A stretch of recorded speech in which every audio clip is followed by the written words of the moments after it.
My11Circle presents Bowl First, my show about fantasy cricket and nerdy things, where we go in between the grains of willow.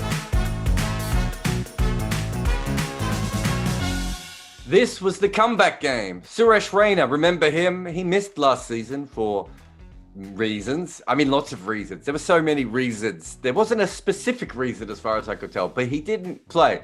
And now here he is. And wasn't that an incredible little knock there? Didn't go perfectly for him. Moeen Ali was another on the comeback trail. Moeen Ali has been a professional tourist. He spent more time reading books while he was supposed to be playing cricket for England. He was rested for things that he didn't need to be rested from, and he was not playing in things that he should have been playing. A lot went on with Moeen Ali. Both of those guys did very well, but it was quite clear that Chennai did not quite put enough runs in. They knew that there was a chance of the dew coming in, and the dew did come in. However, with all that said, had the Chennai team decided on taking any of the two opportunities that Prithvi Shaw gave them, they might have got him out earlier on. Instead, comeback game. He was dropped by India. He disappeared into List A cricket. I mean, List A cricket, that you might as well not be alive anymore. List A. Who plays List A cricket anymore? Anyway, he did. He made a lot of runs in List A cricket, as we mentioned in an earlier video. And then he comes out, and whatever form he has found, there was a lot of talk about his elbow being tucked in closer. I don't know about the technical change that he made, but he looked in tip-top form. I personally wouldn't have dropped him twice, but he was quite clearly the difference between the two teams. But it is noteworthy, and I have written it down on my whiteboard. I need you to know that behind this camera is a whiteboard. I've written down Mumbai, Jew. Hyderabad had some players with some big runs last year. Warner and Williamson and Pandey. There was just a lot of guys making runs, but none of them made them particularly fast. And that's because they are a bowling team, or as people now say in cricket, a defense team. And the bowling is Rashid Khan, T. Natarajan, Sandeep Sharma, Jason Holder. I'm missing one. Oh, Bhuvi Kumar, remember him? He didn't actually take a lot of wickets last year, but if you saw him bowling against England, you may feel like he's about to take a lot of wickets. I get the feeling that teams like to block him out a little bit. But the point is, this team can bowl. Shubman Gill was the top scorer for Kolkata last year, but with a strike rate of 117. And that's a little slow, isn't it? But it was pretty, so I'll allow it.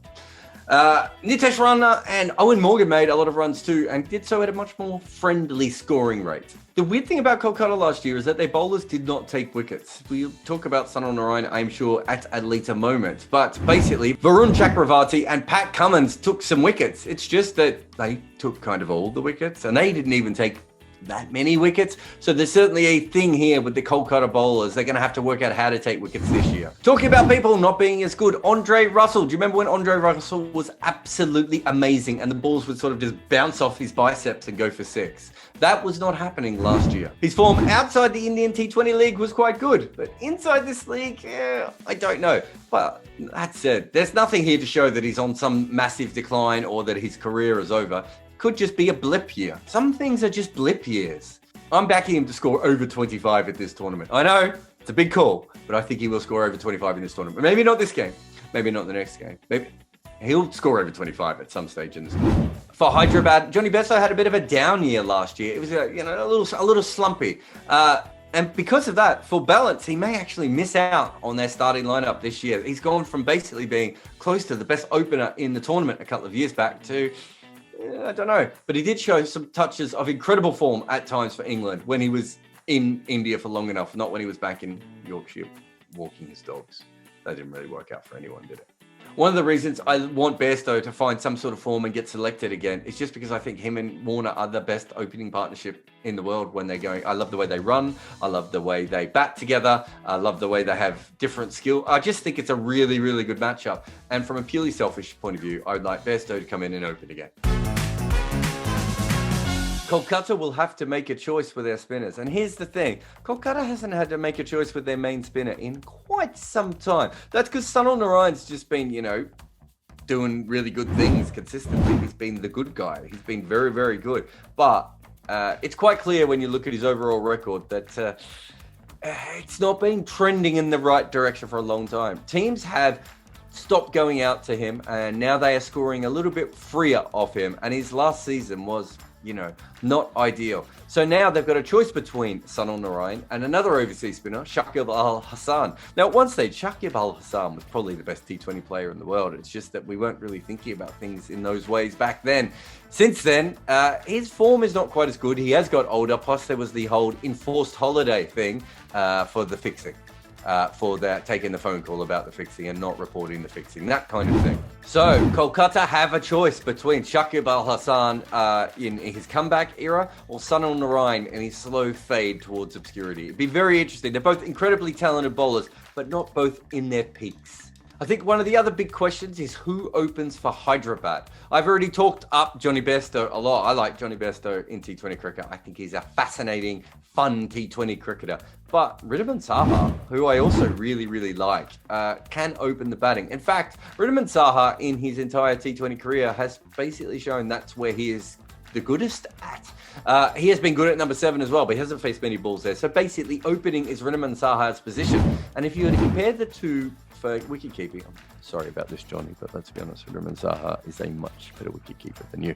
You can't really compare the two of them when it comes to wicket-keeping. So Wriddhiman Saha, they might take that choice, which gives them a little bit more flexibility kind of in their centre if they do that. If not, they have to be a little bit stricter with their overseas players. So if you do make a choice here, remember maybe to pick one of them as your wicketkeeper and the other one as your substitute, because you don't know which direction they're going to go. Hyderabad might also use Mohammad Nabi in their team here. He may not be first choice and he may not play many games, but there's going to be a few left-handers in the opposition. So with that in mind, Mohammad Nabi is probably not a bad little matchup guy for them. How about this? I reckon I've got a pretty good one for you here. Harbhajan Singh in Chennai. You may remember that Harbhajan Singh played in Chennai quite a bit and did quite well.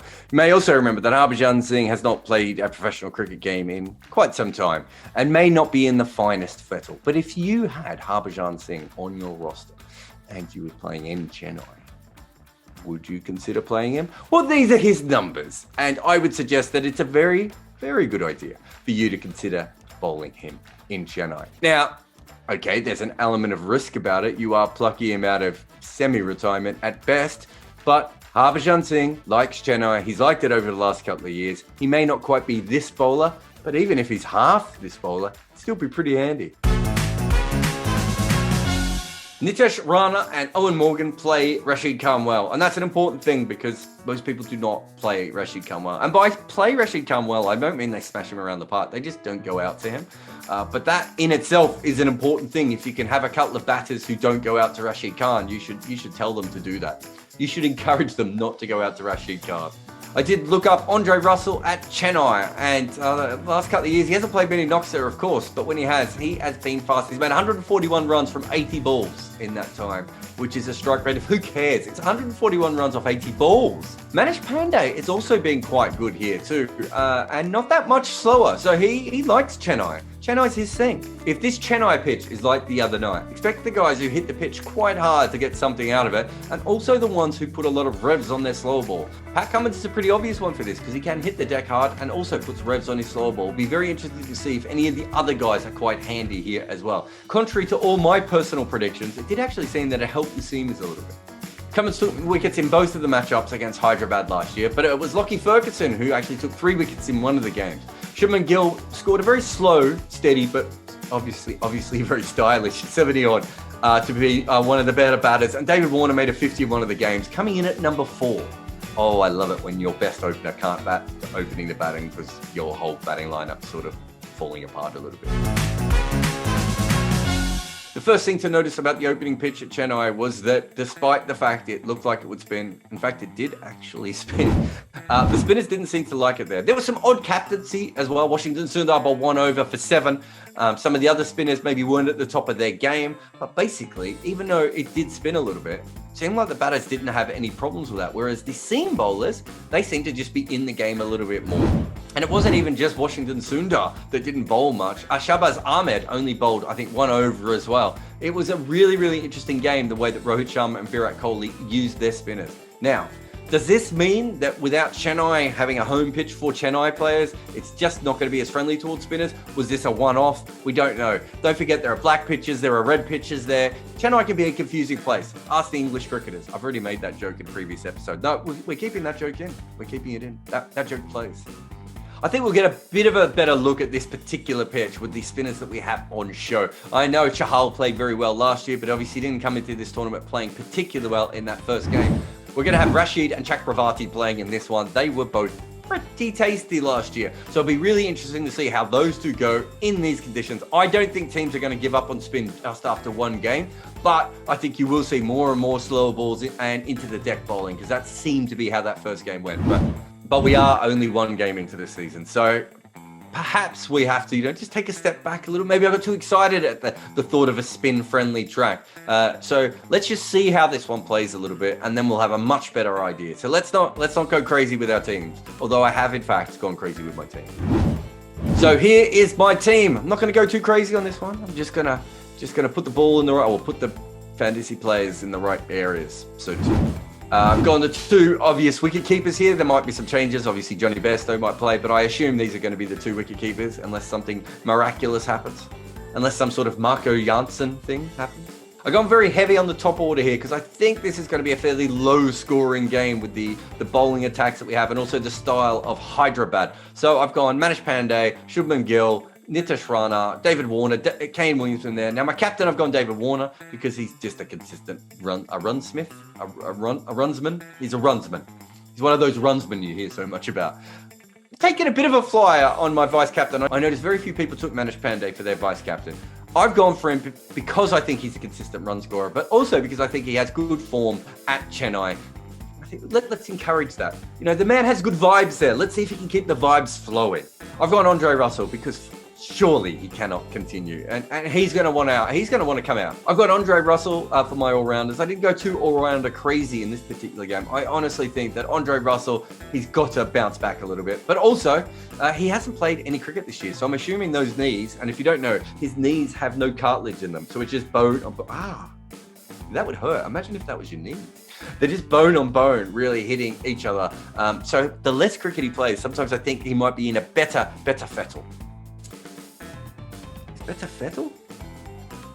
I think that's a horse racing term.